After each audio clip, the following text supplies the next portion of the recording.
represents the mitten by way of Penn State. When Chapman gets to talking sports, the people can't wait. He represents the mitten. Be a true EMU, but cut Dennis in the fall and his veins bleeding blue. They got respect around the state when that light turns red. So don't sleep on these dudes. Just invite your friends to cut your nap short and tip your cap for and sit back for the Fith chapter. Huh.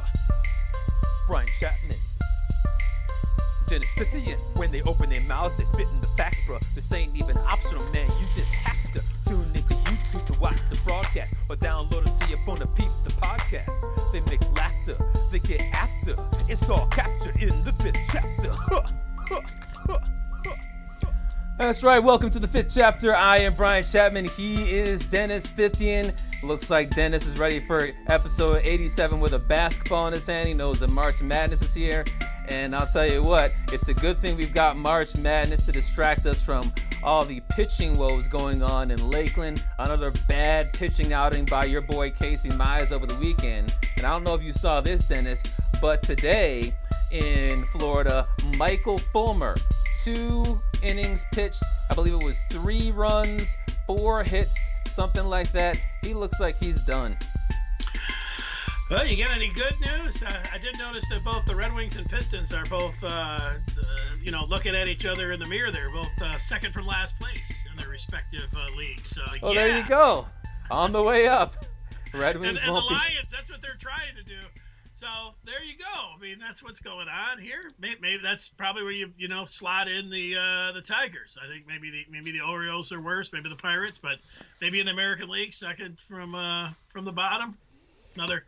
Looking at another possible top 5 draft pick. Let's go. Yeah, that's what we have to look forward to right now in Detroit is a whole bunch of top 5 picks and also hoping that you don't get screwed by the lottery process. Red Wings, of course, where they get the number 4 pick last year. Pistons, they haven't really gotten screwed. They just never gotten lucky. This year, they have the opportunity to really get screwed with the second or third worst record in all of basketball. So we'll see how that transpires. Obviously, the Houston Rockets really want the worst record.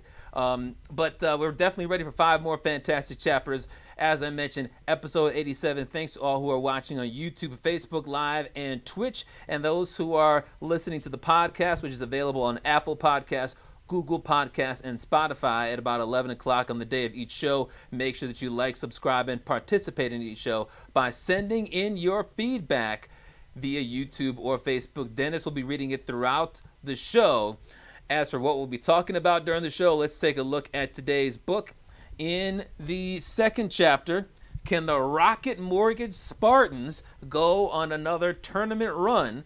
This year, they're doing so with just 1 win in the Big Ten tournament, but we know that Tom Izzo's middle name is March. Can they go on a tournament run? In the third chapter, the Lions in free agency re-sign Romeo Okwara. They re-sign Jalen Reeves-Maybin, and they get rid of some guys on the defensive side of the football. We'll tell you what we think about those moves. In the fourth chapter, Manfred Ball is back and more extreme than ever. We'll tell you about what he's trying to do in the minor leagues this year, including bigger bases.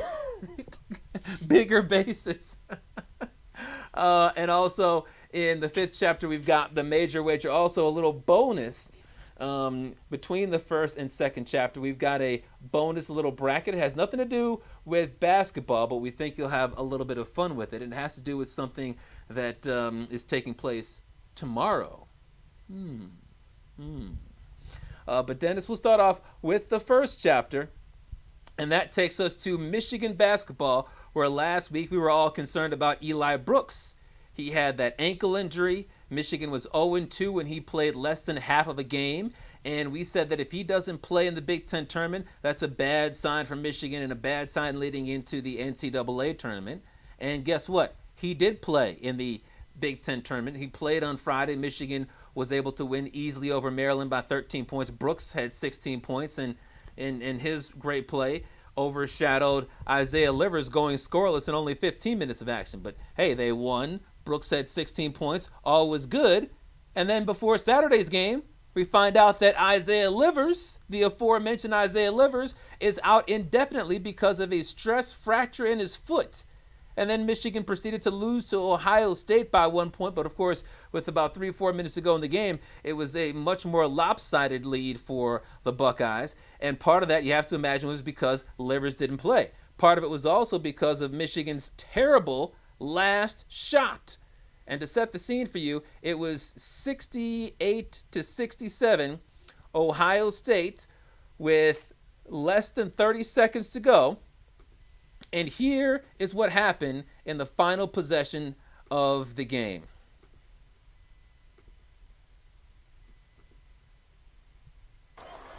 Here we go. Final 20 seconds for a spot in the Big Ten championship game. Juwan's going for the win here. Yeah, he sure is. Going late. Take away offensive rebound. We better go. You're getting a little ball screen to get the big guy into the lane. Here we go with 5. Smith. Gonna settle for a jumper. Liddell on him. Steps back for the win. Ball on the floor. Ohio State escapes.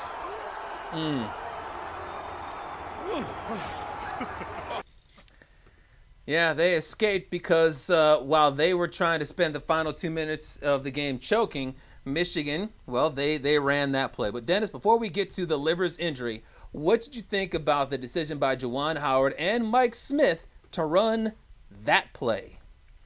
Yeah, I didn't really like anything about it. There's probably about 5 things, certainly 4 things that I didn't like. You know, there's philosophical ways to go about it, like not calling a timeout. When you do that, you have to have complete trust in your team to be able to get you in the right play and run the right play. And I think what we saw there is they didn't really do anything. They just patted the ball out, stalled out the clock, and then a 5'10" guy tried to step back over a 6'9" guy. You can get that shot anytime. So whatever they were trying to do and execute, it didn't work. So the argument that, hey, you just want to get over there and not let the defense set for you didn't work because they didn't really run anything. So they should have called a timeout. I would have had Hunter Dickinson watching him the entire year. I would argue that you want to give him the ball down on the left block, not on the right block. But maybe they think that, he's better with his left hook than he would be, drop stepping on somebody that might be that he's got the height advantage on. But you could argue that, but the one thing I know they practice a lot of these late game situations, but Michigan hadn't been in a last second situation all year long. So that would be another reason I wanted them to call a timeout. The other reason is they didn't have their top 2 options. Wagner had fouled out, Livers is hurt. So, if you're telling me that if they would have gone earlier and been able to get that ball down to Dickinson on the block, and you get him down there with like 8 seconds to go and he's single covered, I'm ready to go with the hot hand there and a guy who ended up being second-team All-American. I'm ready to take my chances with him down on the block. Now, if they double-team him, that's exactly what you want, exactly what I think they would have done. He's been very good at passing out of the post this year. He can throw opposite. He could throw over to the corner, and that's when you throw the ball around the horn there. If Mike Smith was getting the ball after the Dickinson threw the ball cross court, and then he didn't go to the short corner to Brooks, and he decided to come up top to Mike Smith, and then he had his feet set in the shooting pocket in rhythm, I would have much rather have had a shot like that than a 5'10" guy trying to go to a step back. You're not respecting as much as you like Mike Smith and the game that he had in the quarterfinals. You don't have to worry about a 5'10" guy getting it in the lane and taking it to the hole there.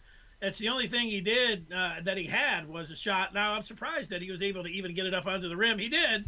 So, for that, good job with 3 seconds to go, only being 5'10". But, yeah, a lot of different things that I didn't like about that. I hope in the future that in that kind of situation that they would call a timeout. If they call the timeout, you got to get Dickinson down there and let him touch the ball. So I thought it was less than optimal on what they did with their last possession there. Yeah, there a lot of great points there, and I think it was worse than less than optimal. I thought it was ridiculous, and I thought it was incomprehensible. You think about a smart basketball guy like Juwan Howard calling a play like that or allowing a play like that, whatever you want to say, that it didn't make any sense. And I think part of that might be because they have not had very many close games. Most of them have been blowout wins. And I believe that they only had I looked early today. They had one possession game all year, and that was the game that they lost to Ohio State. Other than that, their second closest game was a 4-point win against Penn State. They also had the 5-point win against Ohio State during the regular season, but that wasn't really all that close. It should have been a more lopsided affair than just 5 points. But to have a smart basketball guy like Howard and an Ivy League nerd like Mike Smith say this is the smartest play we can put together made no sense. Yes, Hunter Dickinson should have had the ball. He was the best player down the stretch, and like you mentioned, Livers did not play in the game, and Wagner was out due to foul trouble. But Mike Smith going James Harden with the step back three, who goes with that kind of? He was 1 for 10. Like if he was 9 for 10 on the game or something, you want to make a case like, man, he was in the Big Ten tournament. This was his world, man. Look at the game that he had. He set the assist record in the quarterfinal. Yeah. He was 9 of 10. He was like, well, he wasn't 9 of 10. He was 1 of 10. Yeah. Well, and here what I think is the bigger issue. It's that they milked the clock because Ohio State was choking for like the previous 2 or 3 minutes. And when you're down by 1 point, why act like you're up by 1 point? Michigan, I thought, needed to quickly act. And instead of with 27 seconds to go, milk the clock down, try to get a shot up with 20 seconds to go. Or if you can't find a shot, maybe with 15 seconds to go, get up a shot. Because number one, it gives Ohio State more chances to choke hard. And number two, it gives Michigan more chances to win. If Michigan takes a shot with 17 seconds to go and it goes in, then guess what? You have the edge because you have the lead. If you miss the shot, which is what they ended up doing, then one of two things can happen. Number one, Michigan can get the offensive rebound and put it back in for a tip in, or they can get fouled down low, get to the free throw line. A lot of positive things can happen.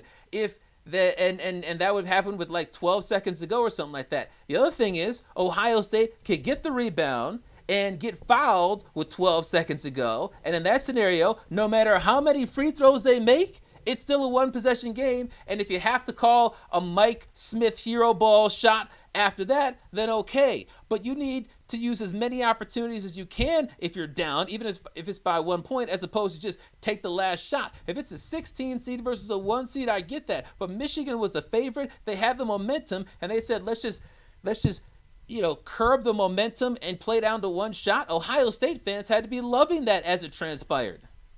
Yeah, good point about, like if you're a 16 seed there, they played it like they were tied. That's what they did. Yes. And they weren't. They were down 1. I mean, I don't know.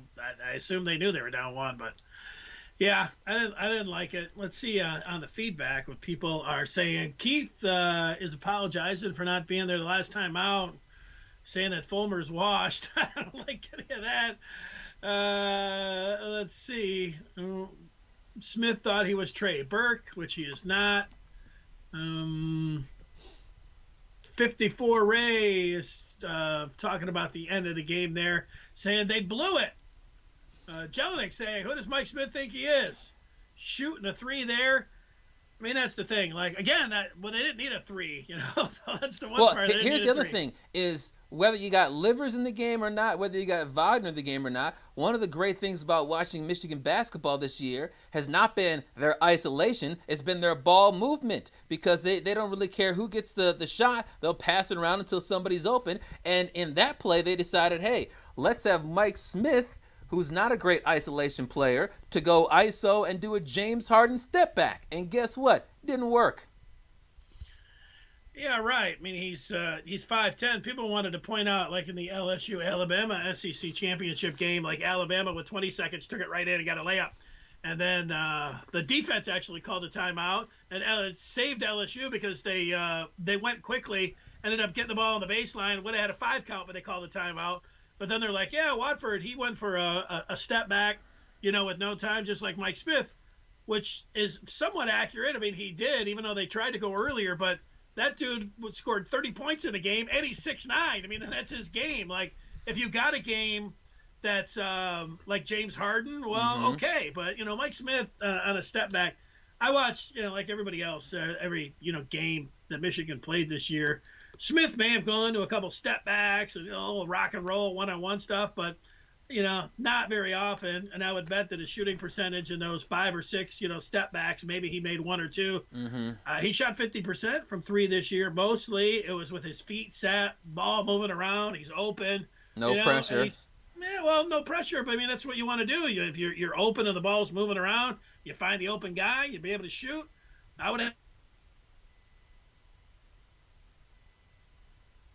even with everything, the clock.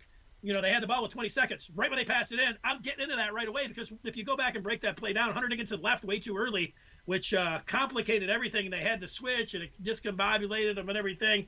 The argument to call a timeout. So you say, hey, you got to make sure this is when you go. He left way too early.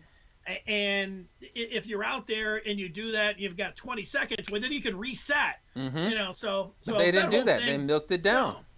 No, they didn't. They stalled the ball out. They took the 10 seconds and then said, hey, we're going to do it here and play it like we're tied. And Hunter Dickinson, the guy that had to touch the ball, never touched it. Yeah, and the other issue is obviously what happens moving forward, because you could obviously argue that it doesn't matter what happened because Michigan still got the number 1 seed, or at least one of the number 1 seeds in the NCAA tournament.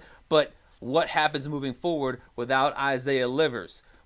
Now, Dennis, we obviously talked a lot last week about how they would have not much of a chance without Eli Brooks. Do you think the same is true with Livers being out and there being more certainty that he's going to be out for certainly the first round and perhaps the whole tournament? Yeah, well, it's a huge blow. I mean, Michigan, they were the whole was, better than the sum of the parts. I mean, that's the kind of team. They didn't have a superstar. They had more of guys that they were relying on all as a core to fed off each other to get into rhythm. And you take a big piece of that out, it's huge.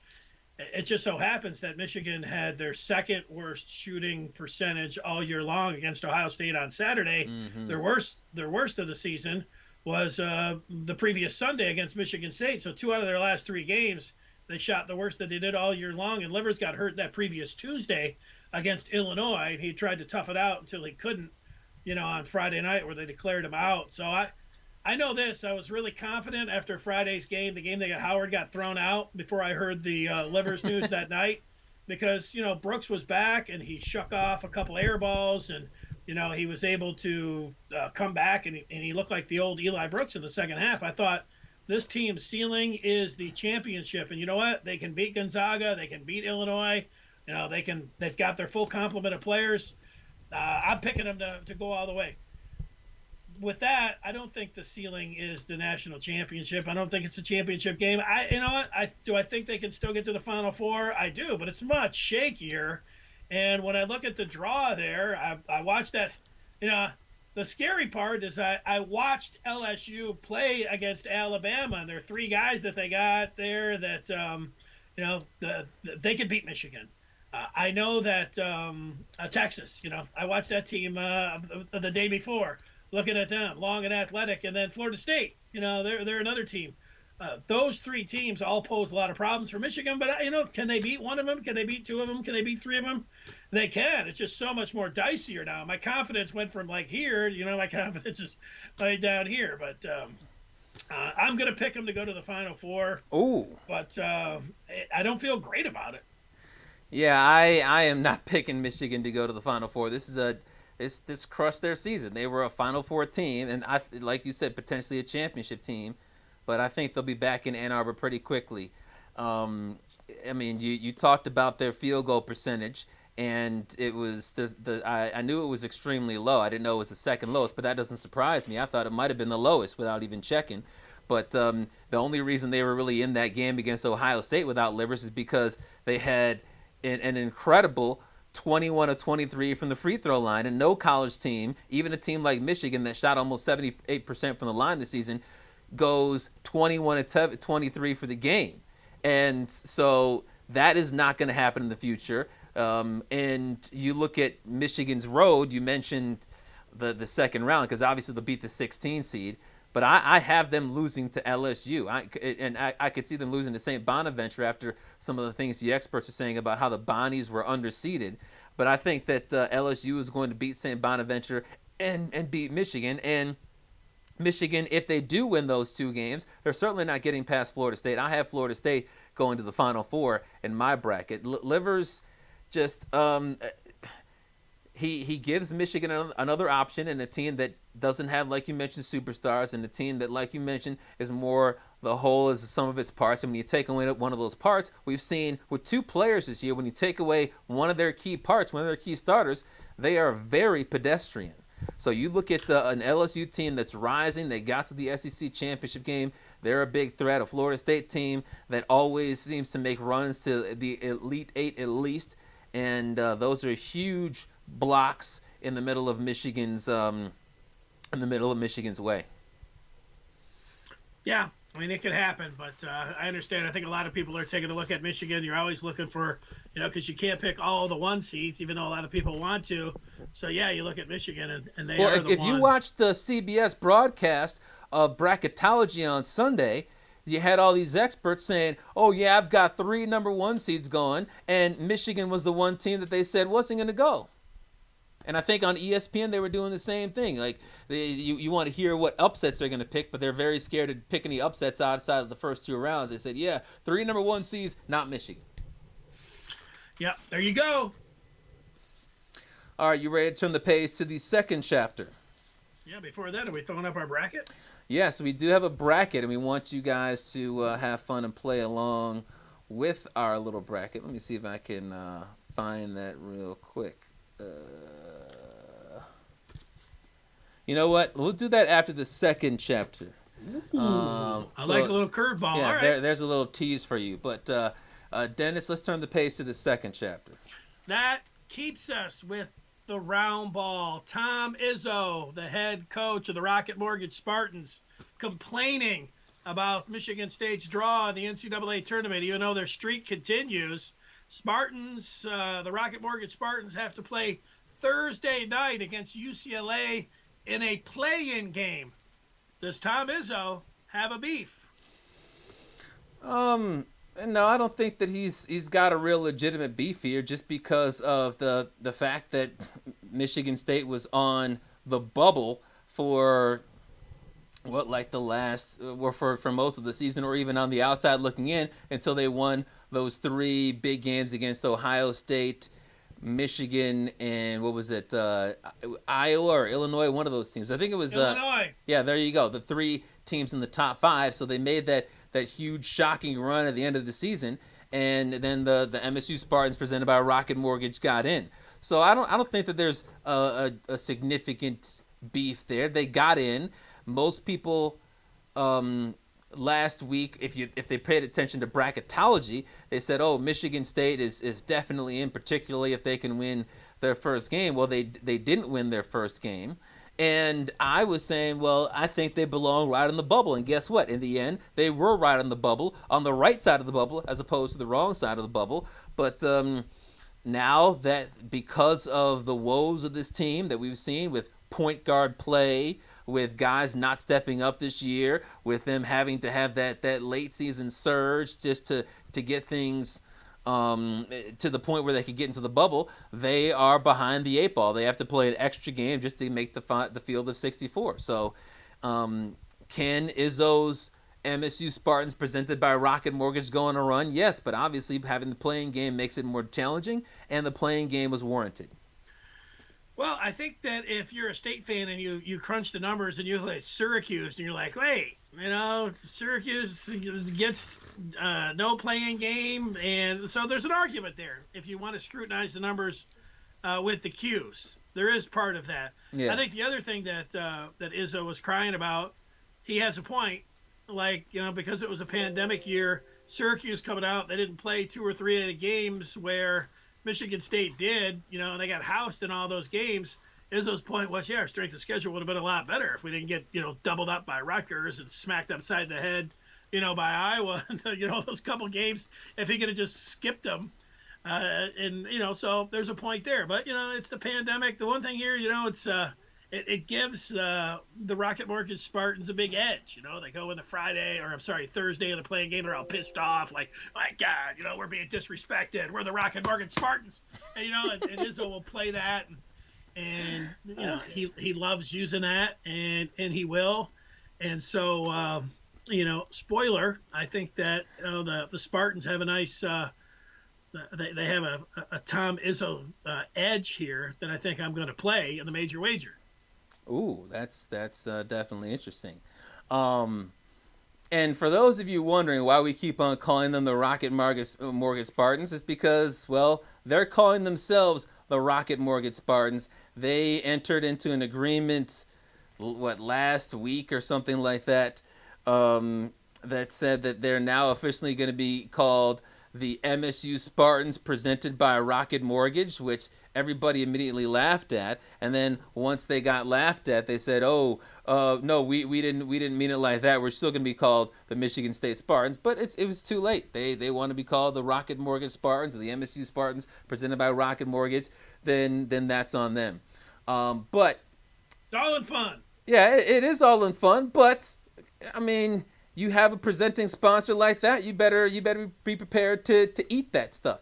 I've got the Spartans going on a run too, and I see Tom Izzo as a guy who always gets his team right in March. People say his last name is March. It's Tom March. It's the month of Izzo right now, and when you see what he was able to do in late February and early March heading into the Big Ten tournament, it's typical Izzo, where you start doubting him in early to mid-February and then boom, boom, boom, big win. Now, in the past, it would lead to them making a run to win the regular season championship and perhaps win the postseason championship or the Big Ten tournament. That didn't happen this year. But they got rid of Foster Loyer because he got hurt and also because he sucks. The point guard play is not strong now, and they don't have good post play. But I was looking at the matchup they have in the first game against UCLA. UCLA is 86th in the country in Ken Pom defensive efficiency. There are 13 Big Ten teams in the top 51 in defensive efficiency. The 14th team is Ohio State, and they're ranked 79th in defensive efficiency, which means that the worst defensive team in the Big Ten is better than UCLA. It means that Michigan State's going to play the worst defensive team they faced in months. So I think those things, or that portends well for the MSU Spartans presented by Rocket Mortgage. I was looking at UCLA's losing streak, and I was like, oh, wow, it's a 4-game losing streak. And this actually isn't as bad as it seems because, number one, they never lost by double digits. Number two, one of their losses was by a point. Number three, one loss was in overtime. And number four, their 4 losses were to the top 3 teams in the Pac-12 in the regular season and the eventual Pac-12 tournament champions. So no bad losses there. But I still think that Michigan State playing the worst defense that they faced in months is going to help them out. And, BYU, second place in the West Coast Conference. Gonzaga smoked them 3 times. This is a team that lost to Pepperdine. I think that Michigan State can get past them, and we'll see what happens if they face Abilene Christian or Texas. There you go. Let's get to some of the feedback. And if you're just watching right now and seeing feedback, yeah, you can be involved. Whether you're on Twitch, Facebook, YouTube, use the live chat there. We read your comments throughout the show, and you participate that way. That's fun. Let's go to it. Paul, who says evening. He says that Michigan hockey game last night hurt. Lions take Pitts, the tight end of the draft. LOL. Yeah, we talk a lot about Pitts. We don't think he's going to do that. I watched a hockey game last night. I thought that man, the first goal, he hadn't given up the goal a long time in the tournament, but I thought that goal was soft. I know it was a deflection on the second one. I thought he should have had it. And then in overtime, I don't know where the defenseman was in that area to get that rebound. But, yeah, disappointing way to lose when you're up 2-0 after 2, Paul. Bat says not good that Livers is out. Also, Howard needs to keep his cool and not get those technicals. That was kind of funny. Let's see. Juwan Howard just unleashed. And it was funny because right after it happened, there were this rumor going around about how Mark Turgeon said that, our banners hang in the air, yours come down or something like that, or don't talk about a banner because yours come down. And you would think, is that laughable, or is that something that would make Juwan Howard really go off? And then Turgeon said that was not the truth, that was a rumor, and that he said, don't talk to me. And then you find out that this has been going on for like months or like since last year, and then Juwan Howard had reported this to the Big Ten offices, and like this is a really significant beef between these two head coaches. And the other thing is, when you think about like these two actually fighting, you saw Mark Turgeon charge at him and then allegedly say, don't talk to me, and that's what got Howard so irate and had him charging him. If the coaches and the players just actually separated and it was like a schoolyard brawl where you had the big circle around saying, go Turgeon, Howard, Turgeon would have gotten smoked. Like, I know that Juwan Howard isn't still in the NBA, but he's not that old. He's still got an NBA body. He hasn't gotten all fat like Charles Barkley, and Turgeon is significantly older than Howard. That would not have gone over well for Turgeon, and he would have had to tap out if he didn't get knocked out. Yeah, well, I think this stems from Hunter Dickinson, who New Year's Eve was flexing over at the Maryland bench and got a technical. And after the game, he was wondering why Maryland didn't recruit him. So I'm sure a lot of the Maryland fans watching Hunter Dickinson like, hey, Turgeon, why the hell didn't you recruit him? And so I think it stems from that. And the other part, Juwan Howard, getting ticked that he's not in the coaching box or something petty like that going off, that really didn't seem to be something that would set him off. Talking about snatching banners down or wrong, that would. So I actually buy the banner talk and something there. Well, but neither one confirmed that was the case. They both shot it down. I know, but that doesn't mean I'm just telling you. I think it's true. And the one thing, Turgeon wasn't asked about it. It was like right after the game, and it was his opening statement. He's like, this had nothing to do with any banners. It's like nobody said anything about any banners except some Spartan fan online. So. I happen to think that the banners is exactly what went down there. A Spartan fan presented by Rocket Mortgage? He was presented by 14 followers, and they got retweeted like 5,000 times. So Mike saying hello. Hey, what's up, Mike? And there it is when it comes down to the Rocket Mortgage Spartans. All right, now let's throw up the bracket, and we've got a fun little bracket for you guys because it is the bracket time of the year, but it's also St. Patrick's Day tomorrow. And what do you think about when you think about St. Patrick's Day? You think about Irish people, and you think about drinking beer, and you think about what Irish people look like, and they've got red hair. So our intern Brian Jelinek, who you can see monitoring the chat on YouTube and on Facebook, he put together his top 16 redheads. It's kind of a weird bracket, but here you can see in the we'll call that the West region, Shaun White is the number one. Oh wait, no, he just has 16 seeds. We'll call that one the corned beef region. Oh, okay. This is the corned beef region. He's got the 1 seed Shaun White taking down the 16 seed Andy Dalton. Shaun White, the red tomato, flying tomato. That's right. The ex-gamer. Andy Dalton just got signed by the Bears. Yeah, and a guy for the Lions to fear. He's got the 8 seed Roy Halladay, RIP, taking down the 9 seed Chuck Norris. I like this one. He's got the 13 seed Bill Walton crushing Brian Scalabrine. Don't like Brian Scalabrine because of what he did to the Pistons in that game where Chauncey Billups hit the shot. He's got Prince Harry knocking out Blake Griffin, the Piston. Wow, Prince Harry and Blake Griffin, huh? Yeah, that's a tough one. The royal family crushing another minority, although Blake Griffin is black and white. How about this? Lindsay Lohan, the 2 seed pre-drugs, taking out Jessica Chastain, the 15 seed. I don't know who Amy Adams is, but she's a 7 seed. You don't know who Amy Adams is? Like She's been in like every movie. She's an A-lister, man. Come on. Let me see if I can Google her real quick. Amy Adams. I'm trying to think off the top of my head all the movies that she's played in, but she seems like she's been in everything. Oh, okay. I see her now. She's a good actress. Yeah. Okay. All right. Well, anyway, she loses to Ilsa Fisher, 13 seed. She was in what's that? Where you jump in the Wedding Crashers. Okay. Very good. You got the 3 seed Emma Stone. She was in Game of Thrones, right? No, Emma Stone was not in Game of Thrones. She's in a bunch of stuff too. She was from La La Land or Isn't that La La Land? Well, Almost won the Oscar, but then didn't. well, she got upset by the 14 seed Julianne Moore, and then the final one of the first round.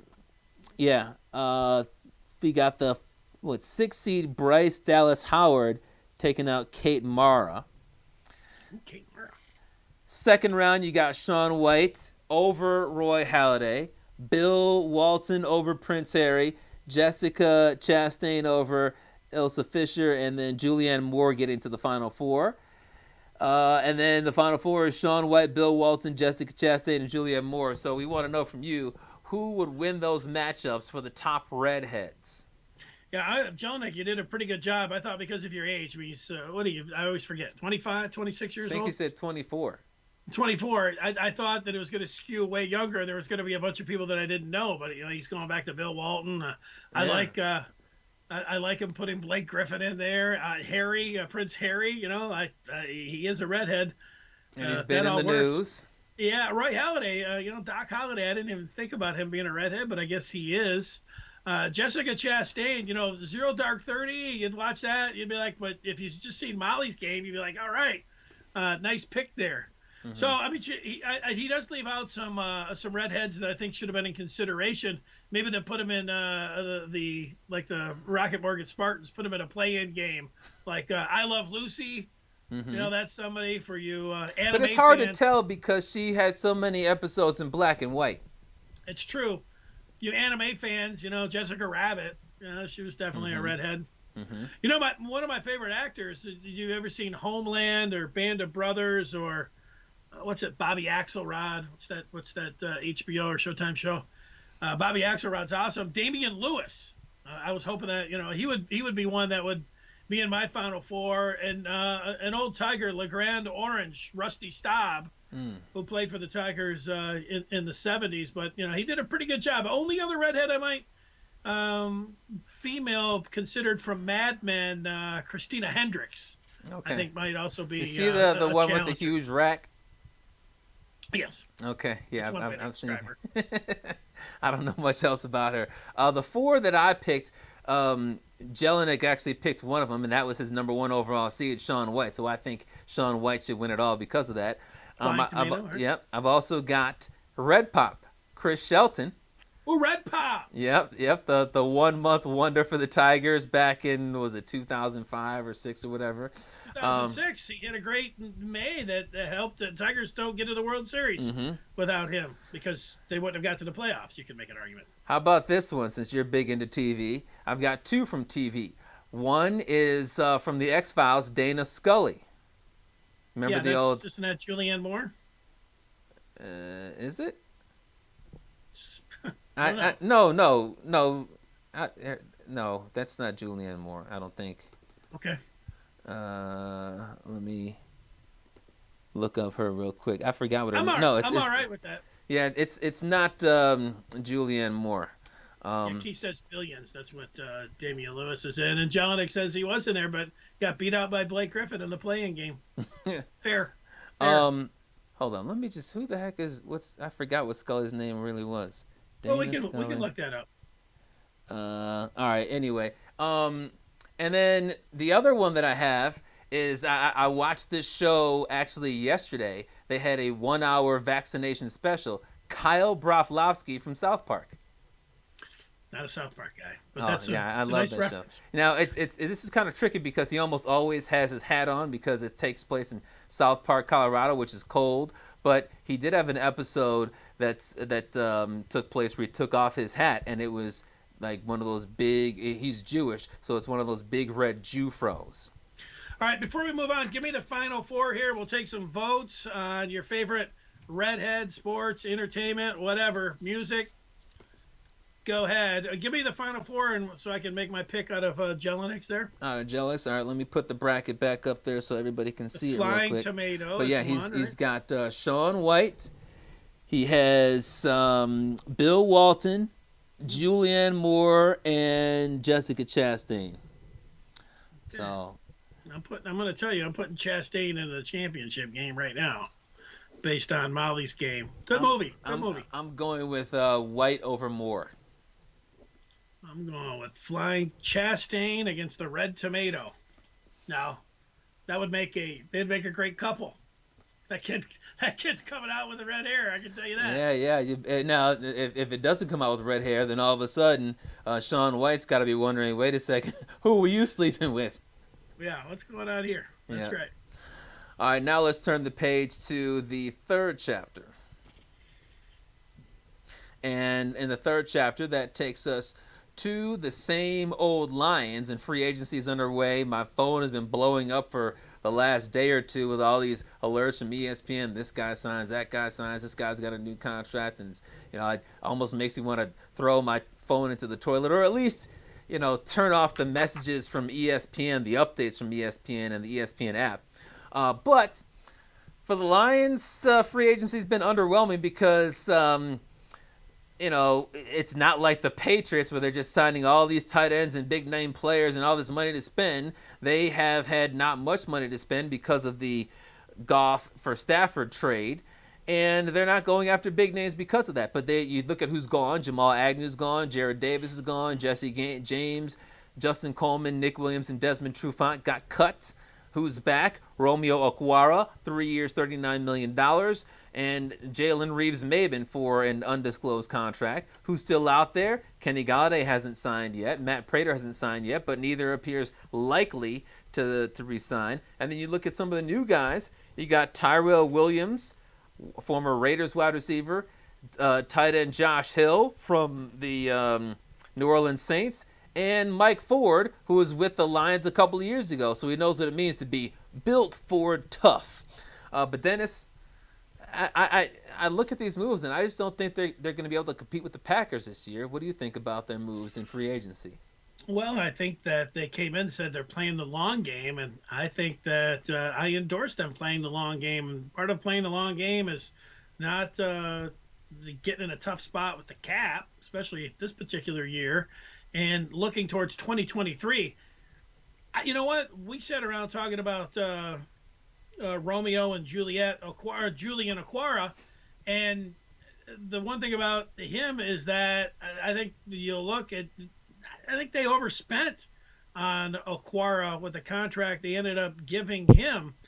I think the Lions. I think there might be a little bit of same old Lions in here, but I think also there's probably a lot of teams that are doing this. Like the Lions are playing the long game. To me, that meant next year they're going in. They know they're not competing with the Packers. In fact, they're competing, for the bottom five. They're going to be in the bottom five. They didn't, give Kenny Galladay any money. They're cutting everybody left and right. They haven't worked Jared Goff's contract, where they're kicking money down the road. And I think all of that's good. I think they should. The thing to me about Okwara now, I don't know if they would have been able to give maybe a fifth-round draft pick if somebody signed him for the kind of boatload of cash that the Lions did. Maybe they would have been able to pick up a comp pick for him. But I think because the cap has gone down 10%, if the Lions would have just been jettisoning guys out and sitting there with any cap money that they had, I bet that they could have picked up some draft picks, taken some junk from some other teams that are in a tight spot, that are not like going belly up like the Lions and playing this long game. And so I think that I would not have signed Julian Okwara. It feels a little bit like they're trying to, I'm sure Dan Campbell's, they want something to work with. And I think there's a sweet spot where you don't want to totally look like you're, being a bunch of dogs like the Dolphins were last year and, going outright and taking. Yeah, but I think everybody understood it was time for that. So I would not have minded the Lions doing that. But, so Okwara, this is going to be a bad team with or without him. So, why sign him? Well, I don't have a real problem with anything that they've done in free agency. You mentioned Romeo Okwara, and it was a couple of weeks ago when we talked about whether or not the Lions should slap the franchise tag on Okwara. And I said, absolutely not. There's no way that he's worth $17.75 million. And just off the cuff, I said, if the Lions want to bring him back for 3 years, $33 million, then that's fine. And you were just aghast at that, like, I wouldn't give him more than like $8 million a year. And they they surpassed the number I said, because I said $11 million a year. They said $13 million a year. I mean, $2 million, is that gonna make or break it? Look, it's more than I would have paid, but it's for me, I just say whatever, it's fine. And when you think they took the gigantic contract from Goff and got a draft pick. They did it like the Browns did. Like when they took Brock Osweiler, just took on the gigantic contract and got a draft pick. I thought that they should have got as much money as they could and said, yeah, send us your garbage for draft picks and do that for 2 years. But, I know that they're trying to field a team. I get the argument there. I know a lot of Lion fans look at it and say, come on, dude, that's the only thing we got. I see other guys out there saying, we're going to do anything in free agency or not. No, they're not going to do much. No, and that's why I like it. Like, when you look at the Okwara deal, it's 3 years, $39 million, but oftentimes you hear about players getting cut before the end of the contract. Look at all the guys that just got cut. So you've got 2 or 3 years to decide to see if he can continue to put up the numbers that he did in 2020. And if in 2021 he comes out with 10 more sacks, 11 sacks, 12 sacks, and then all of a sudden that's looking like a fair price or it's a bargain price as you head into 2022 when perhaps you're ready to compete for the number 7 seed and make the playoffs. And if not, if it doesn't work out and he regresses to 6 sacks or he has a bunch of injuries, then it's only $13 million a year. It's not going to make or break your cap situation. Yeah, you know what? I'm not going crazy about it. It's not like they went out there and, franchise tagged him or acted like they're not acting. Yeah, like it wasn't 3 years, $60 million. It was 3 years, $39. No, and they're not acting like they're going out there and competing. And I haven't reworked that Goff deal. So if I was going to rework that deal, I would try to front load it. I would say, hey, let's give you $10 million more this year as just kind of compensation because we feel bad that you're not going to have anything to work with and you're going to lose all these games. And then that gives them $10 million extra to work with over the next 3 years when you would assume they're going to be more competitive. Now, teams don't typically like to do that, but if you're really trying to tank, if you're really trying to have less money to work with when you're not going to compete, then you might as well do that. And from Goff's perspective, it would make sense because you have the money now, then you've got a chance to invest it and become richer in the future. Paul on the feedback says, in your guys' eyes, if the Lions wanted Deshaun Watson, what would it take? They're not going to go after Deshaun Watson after they just got Jared Goff. But I'll say this. If a team wanted to get Deshaun Watson, given what the Lions were able to get for Matt Stafford, and Matt Stafford, remember, is an average middle-of-the-road quarterback, you're talking about... A little bit better than that, but go ahead. No, not in my opinion. I think that you'd have to give up at least 3 first-round picks and probably a quality player as well. So does it have to be a Pro Bowl player? I don't know about that, but when you think about his youth, when you think about the quality of a player he is, and you think about Matt Stafford being a banged-up average player getting 2 first-round picks for him, I think that it's going to have to be 3 first-round picks, and preferably one of them being in 2021 and being a top 10 pick if you want to get yourself Deshaun Watson. Yeah, I think that you're pretty close, certainly in the ballpark. I think that's why when you see any of the teams being discussed, not like the Bears want Russell Wilson and the Raiders, like what are they? These guys are just going to give them 3-4 first-round picks, and then those guys are going to come in and that's it. Like put Deshaun Watson on the Lions, they give up 4 first-round picks. Like that's not, it'd be stupid for Watson, it'd be stupid for the Lions. There's just 2 teams out there that have a boatload of picks that could make that deal. The Dolphins, they've got the 3rd overall pick, and they've got Tua. The Jets got the number 2 overall pick, and they've got Darnold. Mm-hmm. Yeah, they've got more picks. Those teams could start firing off. Those are the teams that can make some deals if they really want them. Yeah, I would agree with that. All right. Keith says, sorry, it's a reflex when I hear the Lions. I boo. I just say SOL. That's who is Scully. Yes, there you go. I knew Good it was job, Julian Paul. Moore. I like that. People vote in Jessica Chastain, and Jelinek teasing about Chapman's favorite topic coming up. Brian, you are exactly right. My favorite topic is coming up?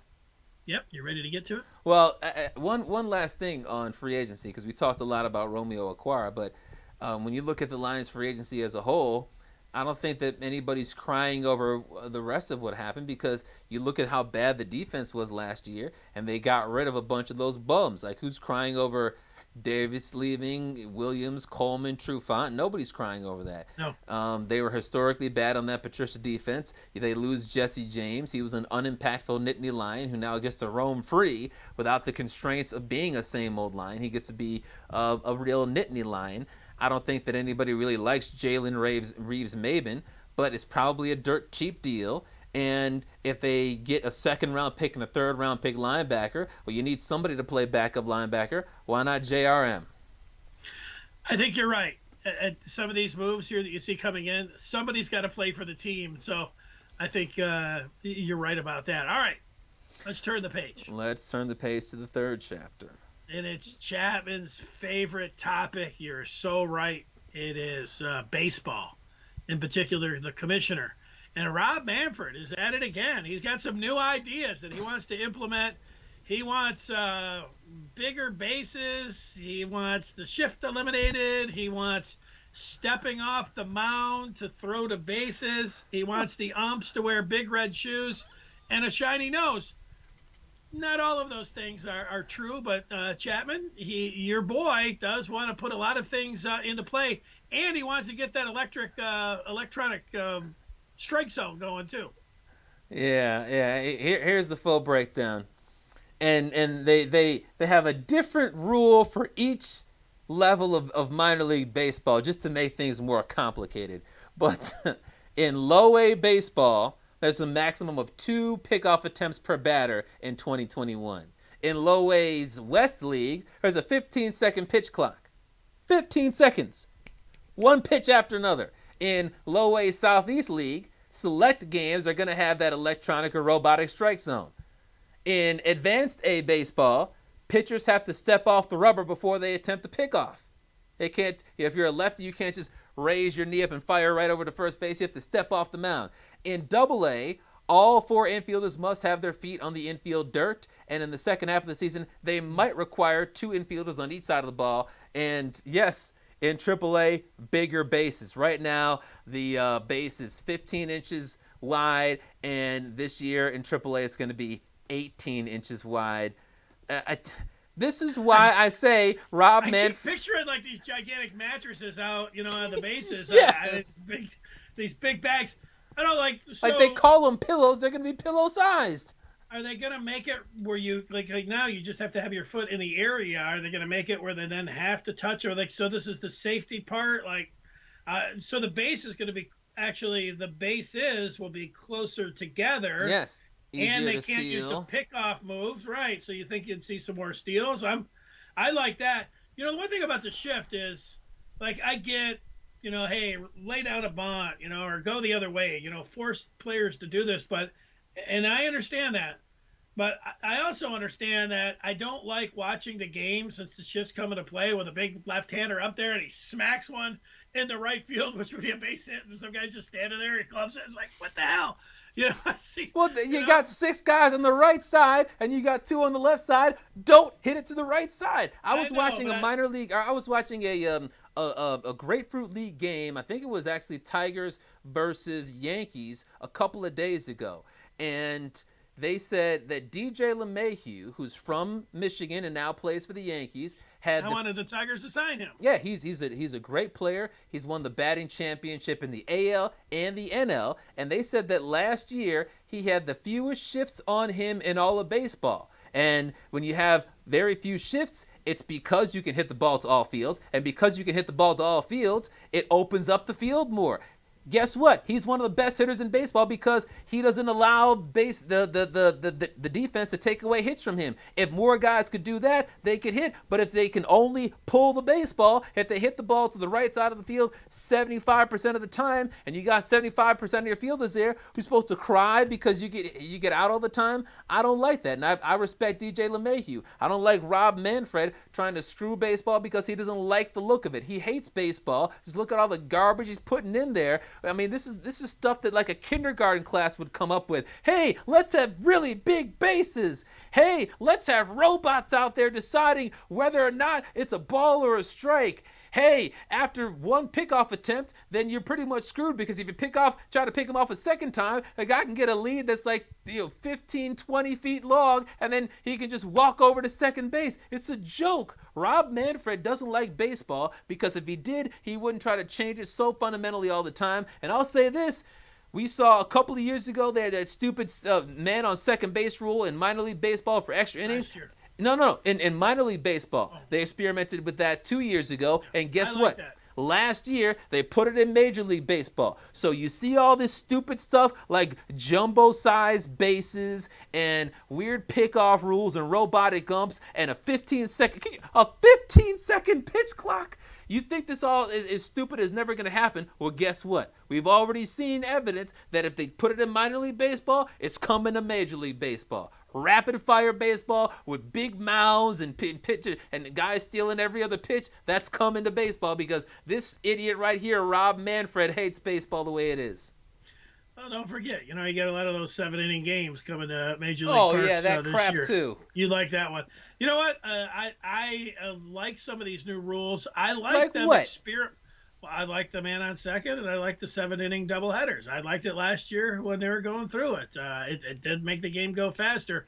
I would like to see how it looks. Now, I wouldn't want them immediately coming up and putting an electronic strike zone, but what's the minor leagues for? Put it out there. Let's see what it looks like. I don't know. I have to think about, the big, fat bases and what those are going to do. That seems weird to me. I don't really get how that's going to be any kind of safety measure if you really want guys to steal more. Well, the reason they said it'd be a safety measure is because with the extra 3 inches, they think that, for instance, you'll have less collisions at first base when someone running down the line or something like that. That's where I think the safety measure comes in. But if the bases are 3 inches wider, then that means you have 6 fewer inches between bases. It'll make it easier to steal. So I think you'll have more stolen bases in AAA with the jumbo-sized bases. Yeah, look, they're not changing it for me. I like baseball the way it is. Yes. Even though that there's a lot of strikeouts and more home runs, and there's a little of the nuance that is gone. I think it changes over time, where you make those adjustments. The players make the adjustments. I think de-juicing the baseball is a good idea, but I think in the lower levels, I know you're scared that they're going to immediately bring all this up, but I'm tired of Angel Hernandez and these guys behind the dish, taking control and throwing guys out left and right. Let's see how that works. That's the biggest thing to me. I'm for the electronic strike zone. Mm-hmm. And the shifts, I don't like. I'm just gonna give you. I don't like how it looks when I watch the game. I was like, where the hell's the third baseman? Oh, he's over in right field. I want the third baseman to be by third. I get that, and I get. I don't like that there's less action, and the less action is because of the shifts in baseball. If you know that a guy likes to pull the ball, or a guy likes to spray it the opposite way, and that's pretty much the only thing you can do, it makes sense to shift your guys over there and force him to hit it into that small area or do something that he's uncomfortable doing. But, I mean, making a rule that says that you have to have this many guys over here, you have to have guys that are on the infield dirt. Like, if they're on the dirt, then that means that it makes it more difficult for them to play for the bunt as well, because if they can't be on the infield grass, then if you have a great sacrifice bunter or a great drag bunter, he can get to first base. But here's one other issue, and I didn't think about this until I was listening to the Fangraphs podcast, which I would highly recommend. Yes, they're. Yeah, well, it's actually a guy and a girl, and the girl is fantastic. She's like the queen of. Hate Manfred? No, she doesn't. But she hates small words. She uses the biggest words ever, and they like flow off of her tongue. It's amazing the way she uses big words. But one of the things that they mentioned was about how it's going to be for a minor league player. Because think about this. When you play baseball, you're used to the same rules all throughout your life. And then you get drafted, and all of a sudden, you got a new rule in your league. And let's say you're playing really well in low A baseball, you're a pitcher, and you get promoted up to advanced A baseball. You got to think, okay, now I don't have to worry about the the maximum of 2 pickoff attempts per batter, and I don't have to worry about the 15-second pitch clock because I was in the West League. But I do have to remember to step off the rubber before I attempt a pickoff attempt. You have to learn new rules each step that you go up. And then let's say you get up to AA. Well, now I have to remember that I can't have a significant shift to help me out when I'm pitching because there have to be 2 guys on each side of the field. And then you get moved up to AAA if you're a hitter. Now we've got bigger bases. And then you finally get to play regular baseball when you get up to the major leagues. So, like, all these different rules, every single time you go up or down, that's going to be confusing for these players. Balderdash. Think your girls from Fangraphs would like that one? She can do a heck of a lot better than that. You know what they say about girls that use big words? What's that? Big vocabulary. Yeah, let's true. look at some of the feedback here. Chapman's favorite topic. The only one that understands the idea to get rid of the shift. This is from Jelinek. He loves himself some baseball. I can get behind that one. Baseball has gotten way too analytical. Ban the shift. He puts in all caps. I think it's gotten too analytical as well, and it hasn't made it as fun. But I don't think that banning the shift is the way to do it. He says, brutal take, Fithian. Horrible idea. I don't know which. There's a lot of those. There you go. Stick it to Dennis. Maybe it's the strike zone thing, computer strike zone. Paul says, gimmicks are killing minor league baseball. Manfred is now known as Mr. Gimmick. Yeah. Or Mr. He's like a Trojan horse. He's like a Manchurian commissioner. He doesn't like baseball. It's clear he doesn't like baseball. I mean, what's next? Are they going to implement Catholic League rules? Because one of the things he loves doing is shortening the games. And if you're not familiar with Catholic League baseball in Michigan, what they do to make sure the games are short enough is that instead of having 3 strikes and you're out, 4 balls and you walk, it's 2 strikes and you're out, 3 balls for a walk. I wouldn't be surprised if in the next couple of years Rob Manfred says, hey, the Dominican Summer League or low-A baseball, let's implement Catholic League rules so there'll be 2 strikes and you're out of there. Don't they do the same thing? Like if you have 2 strikes and you foul it out, if you foul it off, it's out no matter where it goes or something? It's something like that. It's just really, I never liked playing Catholic League rules back when I was playing high school baseball. Just play regular baseball.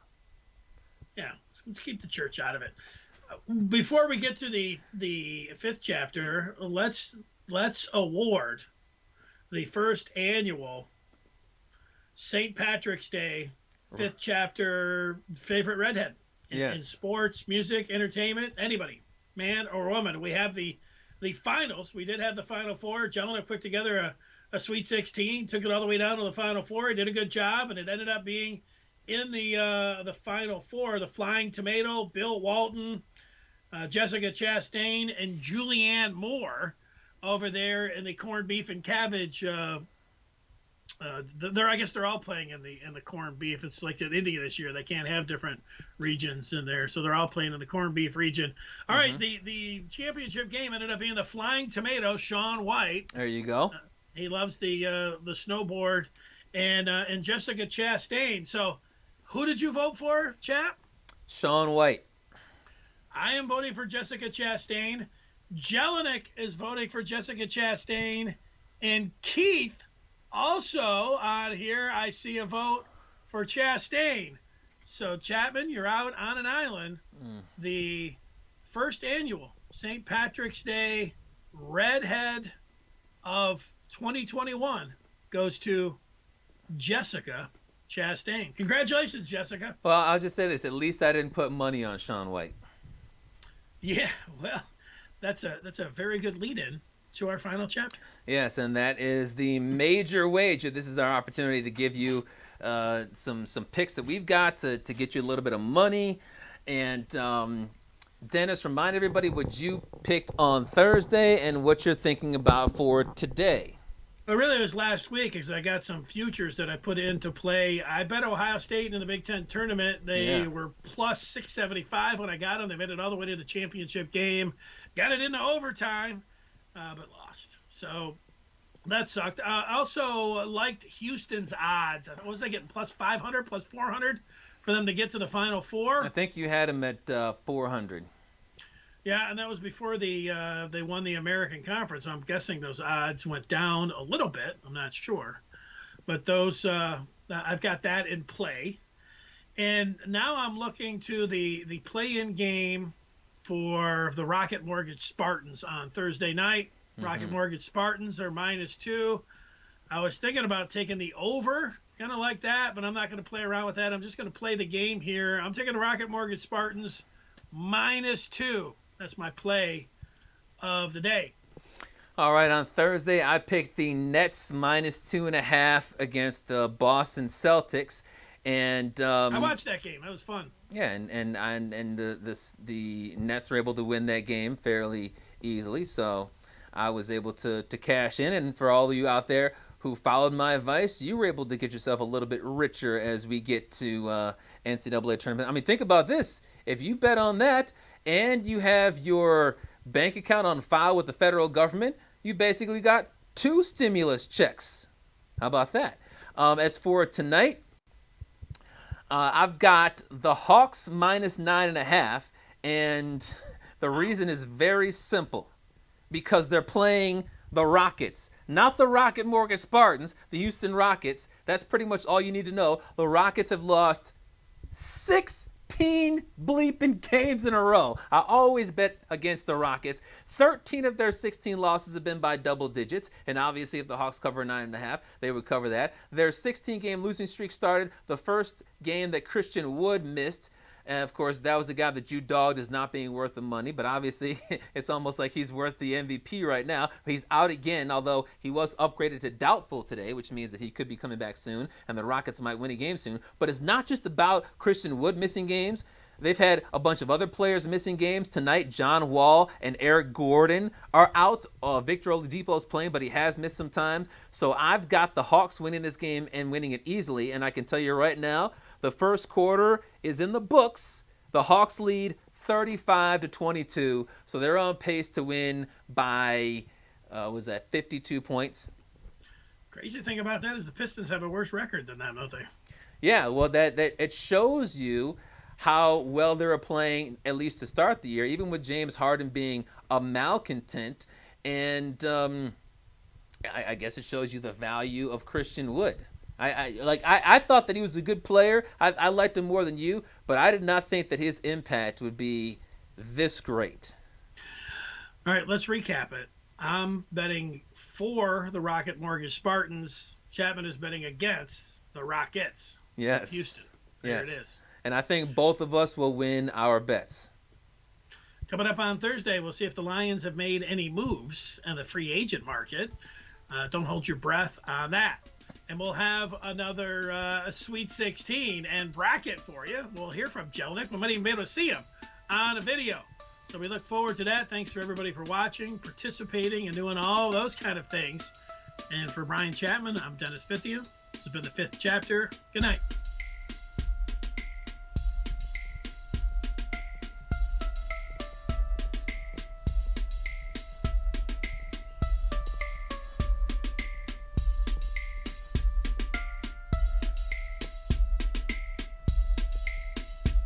He represents the mitten by way of Penn State. When Chapman gets to talking sports, the people can't wait. He represents the mitten. Be a true EMU, but cut Dennis in the fall, and his veins bleeding blue. They got respect around the state. When that light turns red, so don't sleep on these stews. Just invite your friends to cut your nap short and tip your cap for and sit back for the Fifth Chapter. Huh. Brian Chapman. Dennis Fithian. When they open their mouths, they spitting the facts, bro. This ain't even optional, man. You just have to tune into YouTube to watch the broadcast or download it to your phone to peep the podcast. They mix laughter, they get after. It's all captured in the Fifth Chapter. Huh.